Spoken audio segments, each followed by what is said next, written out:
তো আজকে চলো আমরা নেক্সট চলে যাই। তো আমরা নেক্সট হচ্ছে দেখি আমাদের ফাংশনাল গ্রুপ আইসোমারিজম বা কার্যকরীমূলক সমাণু।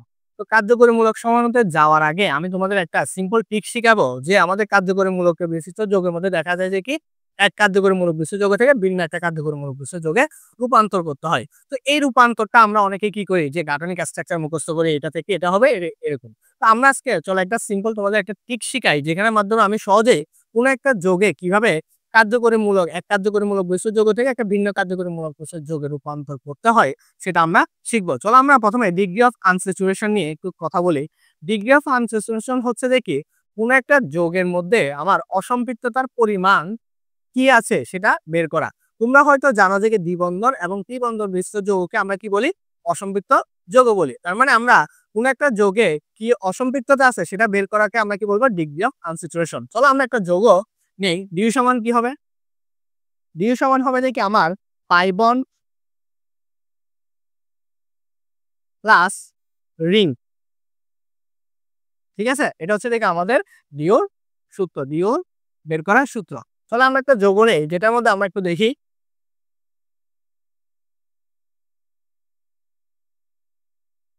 তার মানে আমি ধরে নিলাম এটা হচ্ছে দেখে আমার 5 কার্বন বিশিষ্ট একটা যৌগ যেখানে আমার একটা কি আছে? দ্বিবন্ধন আছে। তার মানে ভাই দেখো তো আমি যদি এই দ্বিবন্ধনের ক্ষেত্রে কি করতে চাই? প্রত্যেকটা আণবিক সংকেত বের করতে চাই, দেখো তো পারা যায় কিনা? 1 2 3 4 5টা, তাহলে আমার কার্বন কয়টা আছে ভাই? 5টা। তাহলে আমি জানি যে কি অ্যালকিন যেগুলোর ক্ষেত্রে সেগুলো কার্বন 10টা হওয়ার কথা। তাহলে মানে কি হবে? 3 2, এখানে হাইড্রোজেন থাকবে একটা, এখানে হাইড্রোজেন থাকবে একটা, আর এখানে 3টা। তাহলে 3 6 8 আর এদিকে 10। তারপরে আমার হাইড্রোজেন কয়টা? 10টা।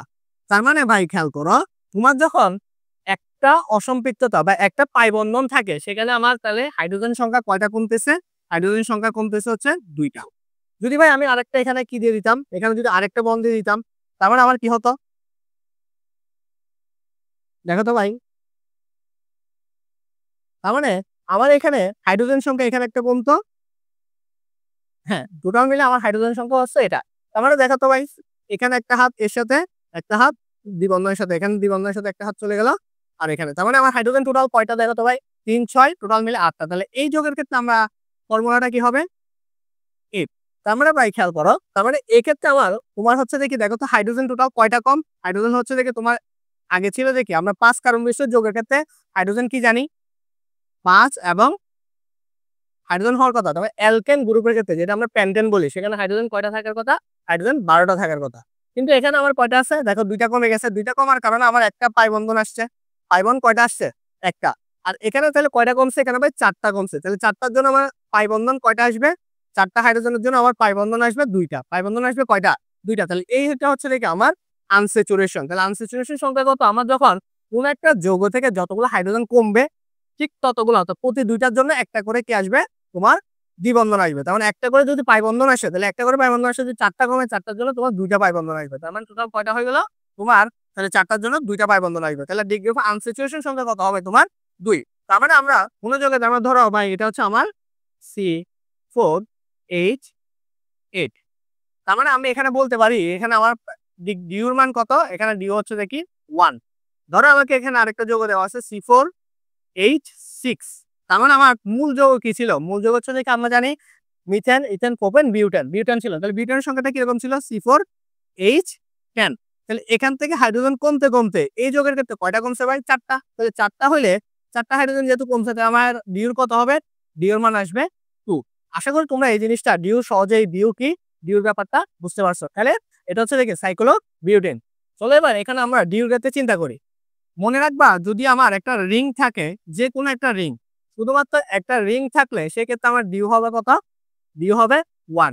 তাহলে এটা রিং এর জন্য ডিউ 1, তাহলে এটা যদি সিঙ্গেল থাকে ডিউ হবে কত? 1। তার মানে আমি এখানে ডিউ যদি বের করতে চাই ডিগ্রি অফ আনস্যাচুরেশন সংখ্যা কত? তোমার এই যে এটাকে যদি আমি একটু লিখতে চাই সেটা কিভাবে লেখা যায়? একটা হচ্ছে দেখি এটা হবে, আর একটা হচ্ছে এটার মাঝখানে একটা দ্বিবন্ধন আছে। তার মানে এখানে ডিউ কত হবে? এটার জন্য 1, এটার জন্য 1। তাহলে ডিউ কত হবে ভাই? ডিউ হবে যে কি, তাহলে আমরা পাই বন্ধন কয়টা? পাই বন্ধন একটা এবং রিং কয়টা? একটা। তাহলে টোটাল ডিউ কত ভাই? 2। তার মানে কোন একটা যৌগে যদি তুমি ডিউ জানা থাকে তুমি ইজিলি কি করতে পারবা? সেই যৌগ থেকে অন্য আরেকটা আণবিক সংকেত বিশিষ্ট যৌগ তৈরি করতে পারবা। তাহলে আমরা একটু দেখি। চলো আমরা কার্যকরীমূলক সমানুতা কি তো জেনে নেওয়া যাক। কার্যকরীমূলক সমানতা কি? যে সকল যৌগের আণবিক সংকেত একই থাকবে কিন্তু যৌগগুলোর মধ্যে কার্যকরীমূলকটা ভিন্ন থাকবে। তাহলে এই সমানতাকে আমি কি বলবো তখন? কার্যকরীমূলক সমাণু বা ফাংশনাল গ্রুপ আইসোমারজিজম। তাহলে কার্যকরীমূলক সমানতার কারণে তোমার কি হবে? গঠনও পরিবর্তন হবে এবং আইইউপ্যাক নামটাও কি হবে? অবশ্যই পরিবর্তন হবে। তাহলে আমরা কার্যকরীমূলক সমাণুর ক্ষেত্রে আমরা কি হিসাব করি? আমরা জানি যে কি আমরা হচ্ছে যে কি এখানে কনভার্ট করার ক্ষেত্রে চেষ্টা করি যে কি আমরা যে অ্যালডিহাইডটাকে কিটোন বা অক্সিজেন তৈরি করার চেষ্টা করি বা কিটো থাকলে ইনল ফর্ম। তোমরা এগুলো একটু করে নিবা। তাহলে আমরা একটু চলো যে কার্যকরীমূলক সমানতার একটু কনভার্সনটা আমরা একটু দেখে আসি। অ্যালকিন থেকে সাইক্লো অ্যালকিনের একটা কি দেখবো? সমানতা দেখবো। তার মানে প্রথমে আমরা জানি কি অ্যালকিনের সংকেত কি ভাই? ধরো C4H10। ওকে ডান। তাহলে এখন তুমি কি আমরা যদি এটা যে যৌগ আঁকি এটা হচ্ছে দেখি আমার অ্যালকিন। এটা হচ্ছে দেখি বিউটিন। এটা আবার কি? বিউটিন। এবার তুমি এই বিউটেন দিয়ে আর কোন সমানতা উদ্ভব করতে পারো? তার মানে আমরা জানি কত ডিউ কত? ডিউ হচ্ছে দেখি 1। আমরা এটা ডিউ কত জানি? যেহেতু আমরা জানি একটা পাই বন্ধন আছে কোনো রিং নাই। তাহলে ডিউ কত হবে? 1। তাহলে তুমি যে কোনো যৌগ আঁকো সেটা যদি ডিউ 1 হয় সেই বিশিষ্ট যৌগ হবে যে কি তোমার কার্যকরীমূলক সমাণু। তাহলে এটার মলিকুলার ফর্মুলাতে ওইটা কি হবে তোমার কার্যকরীমূলক বিশিষ্ট সমাণু। তাহলে এখানে তোমার কার্বন আছে কয়টা ভাই? 4টা। তাহলে তুমি এবার দিতে পারো। তাহলে দেখো তো ভাই আমরা প্রত্যেকটা কার্বন দিলাম, ঠিক আছে? তাহলে প্রত্যেকটা কার্বন তোমার কি আছে? 2টা করে হাইড্রোজেন আছে। তার মানে দেখো তো ভাই তুমি সরাসরি এই যৌগ থেকে এই যৌগ তৈরি করে ফেললা কিভাবে? ডিউর মাধ্যমে। আমরা যদি ডিউ 1 রেখে যে কোনো যৌগ তৈরি করি না কেন সেটা আমার কি হবে? কার্যকরীমূলক সমাণু হবে। যেমন তাহলে এটা কি হবে? এটা হচ্ছে এখানে আমার কি ছিল? অ্যালকিন ছিল কিন্তু এটা সাইক্লো অ্যালকিন হয়ে গেল। তাহলে আমরা এখান থেকে আরেকটা যৌগ তৈরি করতে পারি। এটা কিভাবে লেখা যায় না? তাহলে ভাই দেখো তো এখানে আমার হাইড্রোজেন একটা আছে, এখানে হাইড্রোজেন হচ্ছে 2টা, এখানে হাইড্রোজেন 2। তার মানে দেখো তো সেম মলিকুলার ফর্মুলাতে আমরা আমার একটা যৌগ তৈরি করে ফেললাম। তাহলে এই ধরনের সমানতাকে আমি কি বলবো তখন? যে ফাংশনাল গ্রুপ আইসোমারজিজম। তো চলো এবার আমরা দ্বিতীয় একটা উদাহরণ দেখে নেই যেটা আমাদের পরীক্ষায় সবসময় এসে থাকে। যেটা হচ্ছে দেখি আমাকে একটা ফর্মুলা দেওয়া থাকে সেখান থেকে বলা হয় যে কার্যকরীমূলক সমাণু বা আমাকে এখান থেকে সমাণু বের করে দাও। চলো এবার আমরা একটু দেখে নেই যে অ্যালডিহাইড থেকে কিটোন কিভাবে তৈরি করা যায়। তার মানে ধরো আমরা এখানে একটা ফর্মুলা নিচ্ছি সেটা হচ্ছে C4H8O। তার মানে এখানে আমরা একটা জিনিস জানি সেটা হচ্ছে যে কি আমি যৌগের মলিকুলার ফর্মুলা জানি কিন্তু যৌগের অ্যাকচুয়াল যে কনফরমেশন আসবে কোন গাঠনিক ফর্মুলাটা আমরা পাবো সেটা আমরা জানি না। চলো এবার একটু দেখে নেই। এখানে আমরা একটা জিনিস জানি সেটা হচ্ছে নাকি আমাদের ডিউ। আমি এখানে বলতে পারি যে এটা হচ্ছে কি 4 কার্বন বিশিষ্ট একটা যৌগ ছিল ভাই। 4 কার্বন বিশিষ্ট যৌগের ক্ষেত্রে আমরা জানি যে কি তোমার যে আণবিক সংখ্যা সেটা হচ্ছে কত? এটা হচ্ছে অ্যালকেনের সংকেত মানে বিউটেন। তাহলে আমরা জানি যে 4 কার্বন বিশিষ্ট যৌগের মধ্যে 4টা কার্বন এবং 10টা হাইড্রোজেন থাকার কথা। কিন্তু আমাকে ভাই এখানে দেওয়া হয়েছিল কত? 8টা হাইড্রোজেন। তার মানে নিশ্চয়ই 2টা হাইড্রোজেন কম আছে। আর আমরা একটু আগে শিখে আসছি যে 2টা হাইড্রোজেন যদি কম থাকে আমার ডিউ কত? ডিউ 1 হবে। তার মানে আমার এখানে ডিউর মান কত? 1। এবার আমি ডিউ যেহেতু 1 জানি নিশ্চয়ই আমার এখানে একটা কি থাকবে? হয় পাই বন্ধন থাকবে অথবা কোনো একটা যৌগটা একটা রিং আকারে আসবে। তাহলে এটা জানি। তার মানে আমি কার্বন কয়টা পাই? কার্বন হচ্ছে 4টা। ঠিক আছে? কার্বন 4টা। তাহলে এবার তুমি যেকোনো একটা দ্বিবন্ধন যেকোনো একটা জায়গায় দ্বিবন্ধন দিতে পারো। তখন আমরা একটা দ্বিবন্ধন দিচ্ছি। ওকে ডান। তাহলে দ্বিবন্ধন দিলে আমরা এই পাশে একটা ওএইচ দিতে পারি। তাহলে আর এখানে একটা হাইড্রোজেন দেওয়া যায়। এখানে 2টা করে হাইড্রোজেন। এখানে একটা হাইড্রোজেন। আর এখানে তোমার 2টা হাইড্রোজেন। তারপরে দেখো তো আমার কার্বন সংখ্যা 4টা, এইচ কয়টা? 8টা। 2, 3, 4, 5, 6, 7, 8টা। তাহলে আমার হাইড্রোজেন কয়টা? হাইড্রোজেন হচ্ছে 8টা। আর উপায়টা একটা। তার মানে দেখো তো ভাই আমি এখান থেকে একটা যৌগ পেলাম। সেটা হচ্ছে দেখি ইনল সিস্টেম। যদি আমরা ইনল সিস্টেম দিয়ে টটোমারিজমে আরেকটা জিনিস পড়বো এটা টটোমারিজম। বাট আপাতত ধরে নিলাম এটা হচ্ছে আমার অ্যালকোহলিক গ্রুপ একটা। তখন আমি একটা এখানে একটা কার্যকরমূলক পাচ্ছি। আরেকটা কি পাচ্ছি ভাই দেখো তো। এখান থেকে আমি CH3, CH2, CO, CH3 এরকম একটা যৌগ পাই না ভাই দেখো তো। এখানেও কয়টা কার্বন কয়টা? 1, 2, 3, 4টা। হাইড্রোজেন কয়টা? 3, 6, 7, 8টা। আর এখানে কয়টা? একটা অক্সিজেন। তার মানে দেখো তো ভাই তুমি একটা ডিউ রেখে ডিউ হচ্ছে যে একটা দ্বিবন্ধন থাকবে নিশ্চয়ই যে কোনো একটা জায়গায় দ্বিবন্ধন থাকবে। দ্বিবন্ধনটা সেটা অক্সিজেনের সাথে থাক কিংবা কার্বন কার্বন থাক। আমার একটা দ্বিবন্ধন থাকবে তার মানে আমার একটা কি অসম্পৃক্ততা আছে। আর একটা কি আছে?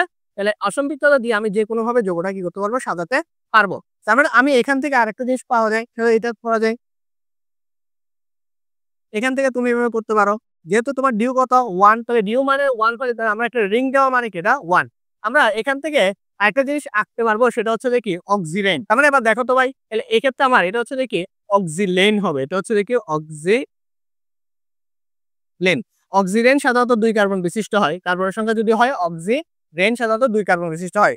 আর এটা হচ্ছে অক্সিলেন হবে। তার মানে আমি এখানে বলতে পারি যে কি যে আমি এই ধরনের কার্বন কাঠামো পাচ্ছি। তার মানে আমি এখানে কি পাচ্ছি? এখানে তোমার কিটোন পাচ্ছি। তাহলে এখান থেকে আমি একটা অ্যালডিহাইড গ্রুপও পাবো না? CH3 CH2 CH2 CHO। তার মানে দেখো তো ভাই আমার কার্বন কয়টা? 1 2 3 4 টা। হাইড্রোজেন কয়টা? 5 7 8 টা। তার মানে আমার হাইড্রোজেন 8 টা, অক্সিজেন 1 টা। তার মানে আমি এই মলিকুলার ফর্মুলা দিয়ে আমি যদি ডিও জানি, ডিও মানে কত এখানে, তার মানে আমরা কি জানি ভাই? এটার ফর্মুলা স্ট্রাকচারটা কিরকম? এখানে তোমার কি থাকে? আর এখানে একটা হাইড্রোজেন থাকে। তোমার এটা হচ্ছে কার্বন থাকে। তার মানে কি? কার্বন, কার্বনের সাথে কি একটা দ্বিবন্ধন দিয়ে কি থাকে? একটা ও থাকে। তার মানে এখানে আমার কি একটা অসম্পৃক্ততা আছে। তার মানে আমি বলতে পারি যদি আমি কি ডিও জানা থাকে, তার মানে আমি ইজিলি ভাবে যে কোনো যৌগের আণবিক সংকেত দিয়ে আমি কি করতে পারবো? গাঠনিক সংকেতটা বানাতে পারবো। এখন তুমি যাই দেখো তো ভাই এখানে একটা ডিও মানে অসম্পৃক্ততা কত? 1। এখানে কত? অসম্পৃক্ততা 1। এখানে কত? অসম্পৃক্ততা 1। এখানেও কত? অসম্পৃক্ততা 1। এখানেও অসম্পৃক্ততা 1। তার মানে আমি বলতে পারি যে আমার যদি ডিও জানা থাকে আমি যে কোনো যৌগের থেকে গাঠনিক সংকেত বের করতে পারবো।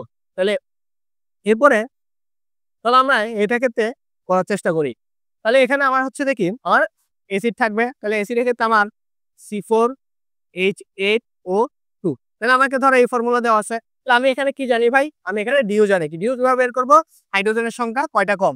আমরা নরমালি জানি কি হাইড্রোজেন ক্ষেত্রে কার্বনের ক্ষেত্রে কয়টা থাকে? তোমার কার্বন হচ্ছে দেখি 4 টা হলে হাইড্রোজেন কয়টা থাকার কথা? নরমাল যৌগের ক্ষেত্রে অর্থাৎ বিউটেনের ক্ষেত্রে আমার কার্বন থাকার কথা 10 টা। কিন্তু আমরা এই ফর্মুলাটা অনেকেই জানি। CH2 + 2 এটা হচ্ছে অ্যালকেনের ফর্মুলা। তাহলে এই ফর্মুলা দিয়ে আমরা হাইড্রোজেনের সংখ্যা বের করব। তো বের করার পরে এখানে আমি কি পেলাম? আমার হাইড্রোজেনের সংখ্যা কয়টা কম? 2 টা। তাহলে হাইড্রোজেনের সংখ্যা যদি 2 টা কম হয় ভাই, তাহলে আমার নিশ্চয়ই কি থাকবে? ডিউ কত হবে? ডিউ হবে 1। আর ডিউ 1 হলে আমরা যে কোনো যৌগে ডিউ 1 দিয়ে যে কোনো একটা যৌগ ফর্ম করতে পারবো। তাহলে আমরা এখানে কার্বন কয়টা ভাই? 4 টা। 1 2 3 4। তাহলে আমার একটা কি থাকবে? একটা ডিউ থাকবে। তাহলে আমি প্রথমে কি দিয়ে দিচ্ছি? একটা অক্সিজেনের সাথে দিয়ে দিলাম। আরেকটা কি দিয়ে দিলাম? আমি এখানে একটা ওয়েস্ট দিয়ে দিতে পারি। তাহলে আর বাইগুলোকে তো আমি কি দিয়ে দিলাম? একটা করে হাইড্রোজেন দিয়ে দিলাম। তাহলে এক্ষেত্রে দেখো তো ভাই প্রত্যেকটার ক্ষেত্রে কি পাবো? একটা করে হাইড্রোজেন প্লাস হচ্ছে দেখি। তাহলে এক্ষেত্রে কার্বক্সিলিক অ্যাসিড। তাহলে আমি একটা ভিন্ন কার্যকরীমূলক বিশিষ্ট যৌগ পাচ্ছি।